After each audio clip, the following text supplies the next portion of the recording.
What is going on, YouTube, Facebook, Instagram, Twitter, TikTok, knock off TikTok, all of the social media platforms. We're going to talk about movies. If you know this channel, which I'm sure you do, very popular, you know I talk about movies. I haven't talked about movies probably since last year. It's been a busy year. But I have been seeing them and keeping up with the Marvel TV shows, beautiful, glorious Marvel, okay?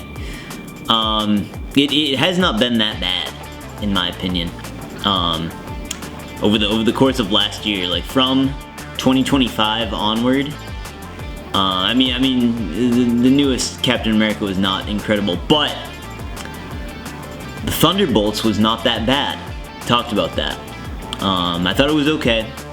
It had flaws, but it was better than most Marvel movies have been lately. Fantastic Four, same thing. It felt like they're starting to get their kickback a little bit. After, again, what I talked about before, Ironheart. Okay, I'm not sure. If you missed the last few episodes, though, Mephisto is introduced in that series. I'm just saying, you might want to go back and check it out. It's not the greatest series in the world, but Mephisto is in that. Interesting place to introduce him. Moving on into 2026. They were not going to go forward with this project. They were not going to go ahead with this project. Wonder Man, the first Marvel series of 2026. I'm very glad that they did decide to go forward and move forward with this series because it was awesome. It was a very grounded Marvel show. It kind of got away from the traditional, we need to use superpowers constantly. It did have powers in the movie, in the show, but it was not... it was a nice grounded storyline and very, I'll say, relatable. Just relatable. I think a lot of actors are gonna probably relate to that. If you're an actor, beautiful, you're gonna relate to that.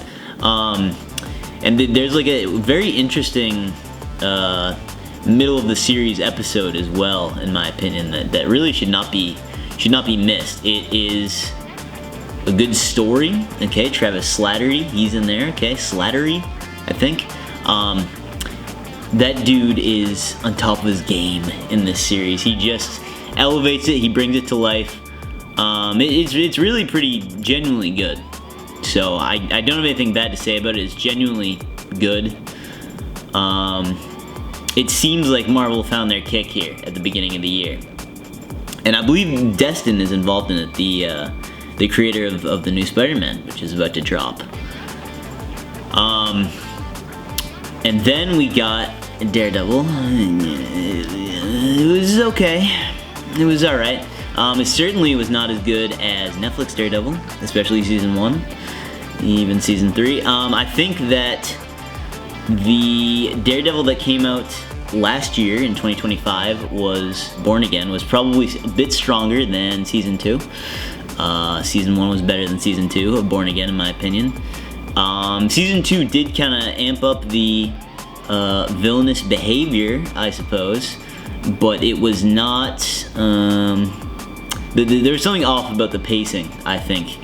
There was something that was not incredible about it, where the most interesting aspect of it is the political aspect. Maybe it's because there wasn't a ton of this before in the Netflix series, but I don't know, it just feels like they brought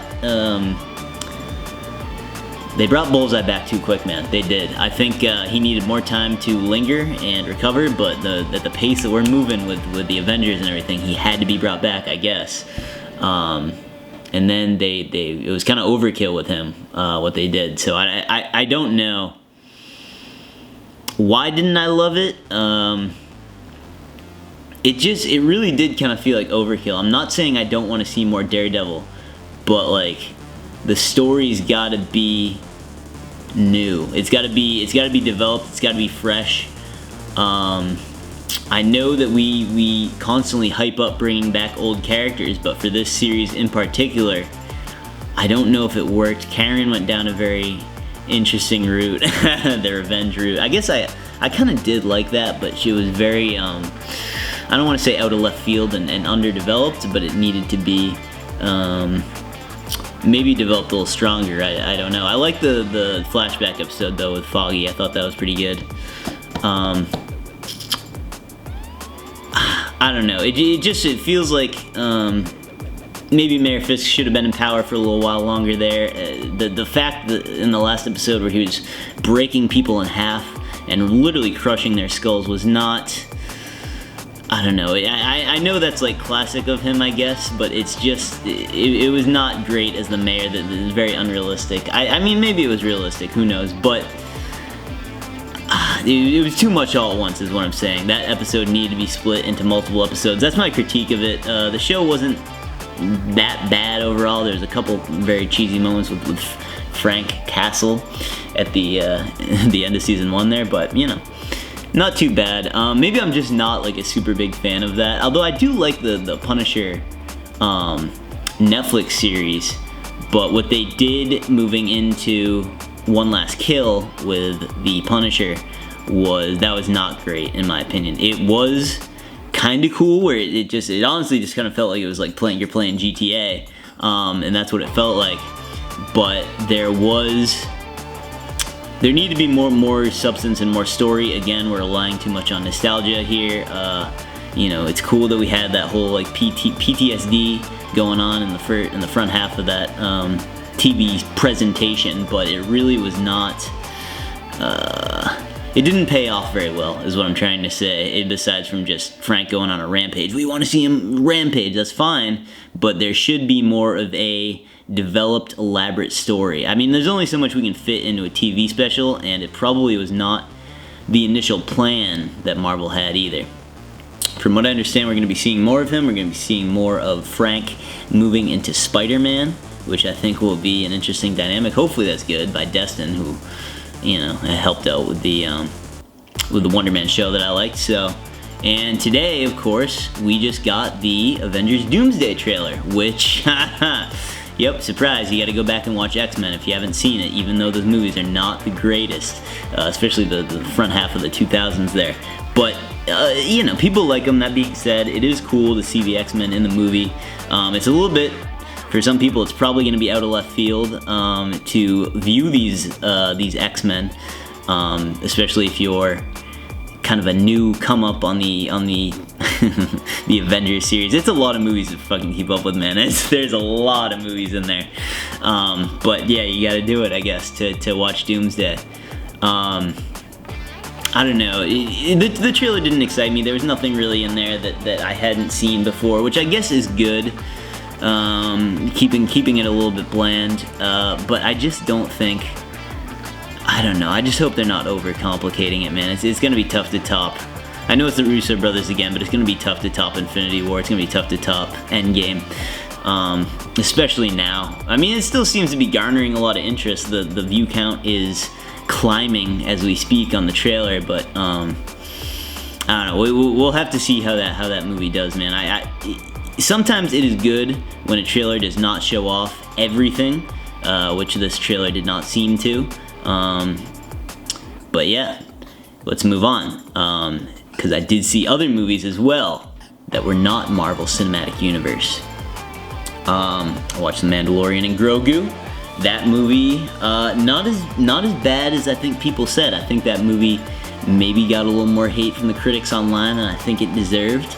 Again, I was not a huge fan of The Mandalorian Season 3, but I like Seasons 1 and 2 a lot.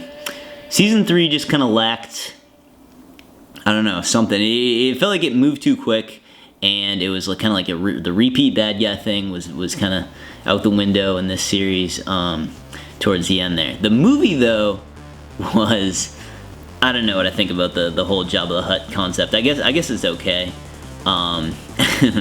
That this is Jabba's cousins, I believe it is, nephew, something like that. The relation to Jabba the Hutt is interesting, and of course the Hutt's missing cousin is who is, I guess, who we think is going to be the main villain of this series, but it ends up not being the cousin. It ends up being the Hutts. Surprise, surprise. And Mandalorian has to go back to their planet and essentially defeat them. There were some cool elements in there, but it felt like I was watching Godzilla or something. I don't know. It really did feel like a Godzilla movie, and maybe that is something that just pertains to the Mandalorian. I've always kind of liked his quiet stoicness, but sometimes you gotta fill those gaps with monsters, I suppose. So he was fighting the monsters, and it was interesting. I do like the battle arena, but this movie had a lot of battle arena fighting, you know, with the Hutt's cousin. I forget his name, honestly. It must not have been that memorable, but it was a pretty decent movie overall. I think it got more hate than it deserved, probably. I think everyone was afraid that Grogu was gonna maybe talk in this movie. That didn't really happen, which I thought was good. I don't know. I think maybe eventually he can talk, but right now we're still a little too young, I think. Although I don't know. I don't know if people are gonna want to see it based on. I don't know if it did the greatest at the box office. I don't think that it did. But it was pretty decent. I like that they tricked us. They played us a little bit, and we thought that maybe Din Djarin was gonna die there for a minute. Spoilers. Okay. But I don't know, man. I mean, maybe he should have, if I'm being honest with you. Maybe he should have. But then again, we probably would not have been able to have the Mandalorian. Maybe someone else needed to take over the Mandalorian Creed. But who's going to do it except for Din Djarin, if I'm being honest? Their relationship is so special. I don't know. I feel like we've seen it a lot now, though. I kind of agree that maybe it is overplayed. But the movie was not that bad. What would I rate it? 7 out of 10. Movies that I did see that I thought were bad. Supergirl, okay, I'm sorry to say, was not an incredible movie. It had concepts in it that were interesting. The actress that played Supergirl, Millie, I think is her name, Milcock there, she is good. I don't have any gripes with her, really. She portrays a drunk, you know, and pretty well, but the whole movie was just not there. And what I mean by that is extra characters seem to just pop up in this movie at random when it was convenient for them to come in and just kind of save the day, or to just be there as a supporting character for when another character got in trouble. There was a scene where I wanted them to explore more the effects of kryptonite and how that affects Supergirl, but she seemed to just recover from it like that, which was like, okay, why are we even including this in the movie then if she can recover in a matter of seconds? It really was not my favorite movie, and the whole argument where it's political, I don't care about that. I don't care about that. That's fine. A movie can be however it's gonna be. I don't hop on the political argument. I don't think that way. I understand that people do think that way, I guess, especially a lot of you movie critics online, okay? Ooh, I don't like when the woman is the main cast. But it really doesn't matter. What matters is if the script is good or not. And I think that Captain Marvel, like, that movie gets a lot of hate, but I think that movie's like fairly good. I don't know. I know people don't like that actress, but I think it's pretty good. It's not an amazing movie, but it's not what people say it is. I think it's decent. And there are movies that are not decent, and shows that I think are not decent, such as She-Hulk, okay?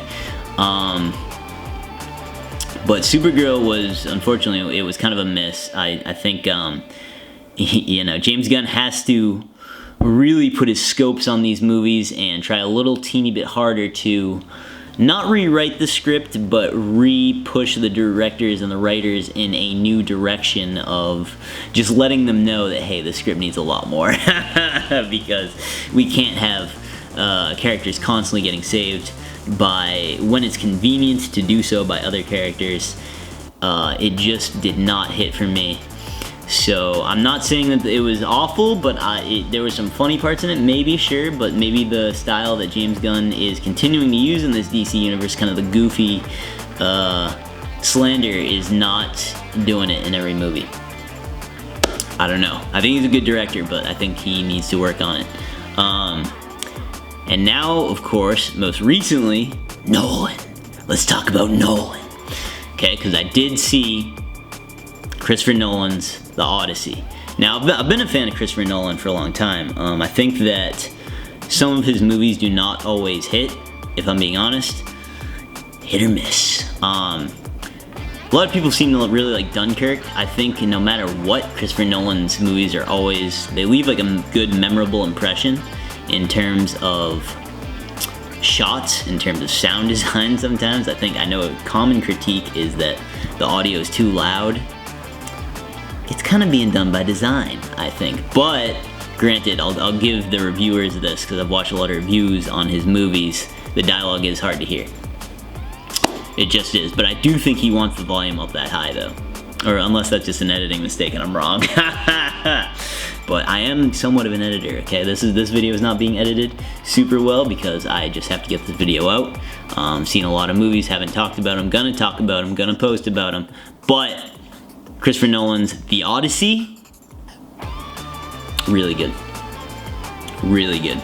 Are there some parts that kind of fly by? Yes.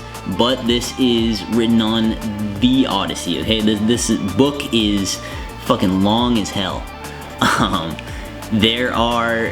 read this in college. I read The Odyssey when I was in my Greek mythology class, and it is good. It is like a good book. So I knew that there was no way the movie could be bad with it being directed by Nolan, but I was kind of like, man, he's really gonna have to like rush through this movie at certain points. And I like the approach that he took, where all of the like really pivotal parts of the book were incorporated in the movie, and you know, nothing was super skipped, I thought, but there were things that Christopher Nolan was like, well, maybe this part is not as important. Honestly, when I was reading the book, I thought a lot of like what Telemachus was going through was a little bit boring, but the movie made it fairly interesting.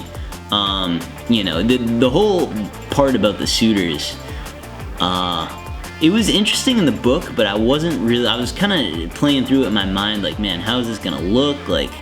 But Christopher Nolan really brought that part to life at the end there. I won't give too much away, considering the movie just recently came out, but it is strong. It is a strong ending, and it is, honestly, I like to think of myself as someone who is good at visualizing how things happen if I'm reading it on paper, but Nolan just perfected it, man. He did it better than I would have thought about it, and it really did pay off towards the end there. So I appreciate the fact that he is willing to go there when it comes to practical effects. He doesn't really try to, you know, use a ton of CGI and force things in there. We try to make things look as big and as scary as he can. This was kind of, you know, a first look maybe as to what a Nolan horror film might look like in some elements of this film. If you've read the book, you know what I'm talking about. Yeah, he did a good job of that, man. He just incorporating like puppets and things of that nature with the giant stone statues. I don't even know how he did some of the giant statue like practical effects. They were really, really good. I did watch a little bit of like how, you know, he was like making the whirlpool and the sea and all that. It's interesting, but I do appreciate that about Nolan's movies. So the storytelling was really good. I think he focused on a lot of the important parts. I was a little bit questionable of the trailer, but again, it didn't show, kind of like Avengers Doomsday, it didn't show a whole lot, which in some cases I think that's good. In this case, it paid off. In the Odyssey, it paid off because we did not see any of the important parts. That's how a trailer should be done. I'm sick of these Marvel movies, man. I'm sick of these DC movies, all of these movies that are showing way too much. Okay, we want to see it for ourselves. Just show the pivotal dialogue parts, man. It doesn't have to be super action-packed. People know what they're getting into. Maybe one good action scene in a trailer. But yeah, it really paid off in Nolan's movie. Not my favorite Nolan movie probably, but definitely one of my favorites. It's really, really good. I like the concept of like big think concepts, I suppose. So Inception hits it for me, although it doesn't really have the best design throughout, but you know, Tenet really thinks well, and again, there's like all kinds of like really cool shots in these movies, Interstellar, but you know, a lot of the movies that really go out there and kind of, you know, take the big bet are probably my more favorite just concepts. But this was a home run, in my opinion. You have to see it. It really is good, man. You know, they did a good job portraying the soldiers, what was happening to them, how, you know, the Battle of Troy affected everyone. It was good, and I really don't have too many critiques of it, except for some of the dialogue moved a little fast. It did, or it was just a little dry at some areas. But that would really be it for the Odyssey. Tom Holland, I actually do think he did a good job. I was not crazy about that casting at first, but he didn't do too bad. Maybe I would have liked to see somebody else, but I think he did pretty good overall. I'm trying to think if there's anything else that I saw this year that I'm kind of missing. I guess something that came out last year, sort of into this year, was Fallout Season 2. I didn't talk about that, but I did watch it a while ago, but I did watch it. It was not as good as Season 1.